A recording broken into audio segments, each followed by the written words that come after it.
Carlos P. Romulo was a Philippine general, diplomat, and journalist known for his activities on behalf of the Allies during World War II and his later work with the United Nations.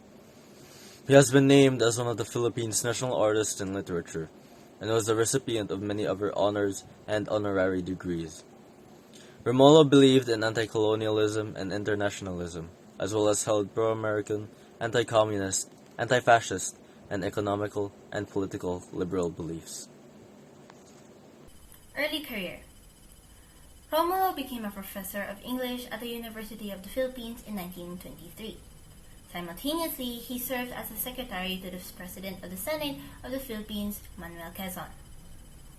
During the 1930s, Romulo became the publisher and editor of the Philippine Herald, and one of his reporters was Ye Panlilio.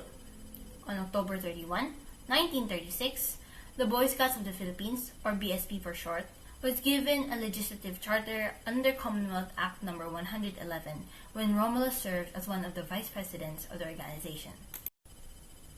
When Japan attacked the Philippines in 1941, he became an aide-de-camp to U.S. General Douglas MacArthur on Corregidor Island, and his broadcast became widely known as the Voice of Freedom. After Japan captured Corregidor, Romulo went with MacArthur to Australia, then joined the Philippine government in exile of President Manuel Quezon in Washington, D.C. as Secretary of Information. In 1941, he won the Pulitzer Prize for Peace for his pre-war evaluations of the military situation in the Pacific area. He returned to the Philippines with U.S. forces in 1945. In 1948, he served as president of the United Nations Conference on Freedom of Information in Geneva. When the Philippines was elected to a seat on the United Nations Security Council in 1956, Romulo served as member of the council and during the month of January, the year after, was its chairman. He served as president of the University of the Philippines near Manila from the years 1962 to 1968 and Secretary of Education from 1966 to 1968. He then became Secretary of Foreign Affairs from 1968 to 78 and Minister of Foreign Affairs from 1978 to 1984. In his later years, while serving under President Ferdinand E. Marcos Sr., Romulo became less democratic in his views. He supported Marcos' imposition of martial law in 1972 and had, by the mid-1970s, evolved from a champion of a free press into an advocate of a controlled press, charging Western journalists with unfavorably reporting the problems of less developed countries. Romulo's autobiography, I Walked with the Heroes, was published in 1961. Romulo returned to the Philippines and was a candidate for the nomination as a presidential candidate for the Liberal Party, but lost at the party convention to the incumbent president Elpidio Quirino.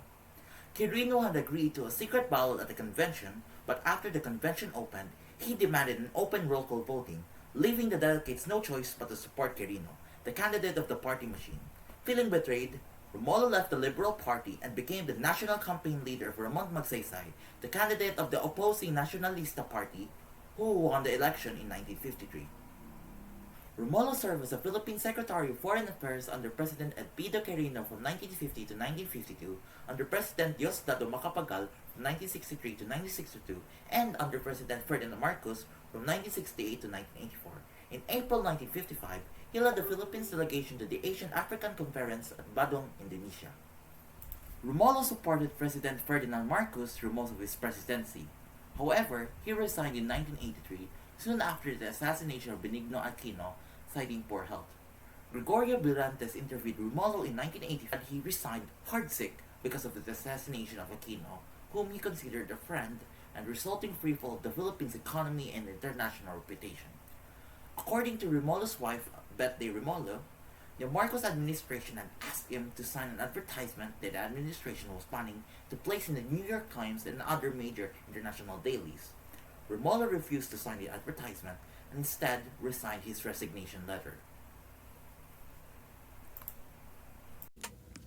Carlos P. Romulo's life and career exemplify dedication to service, diplomacy, and the pursuit of freedom and justice.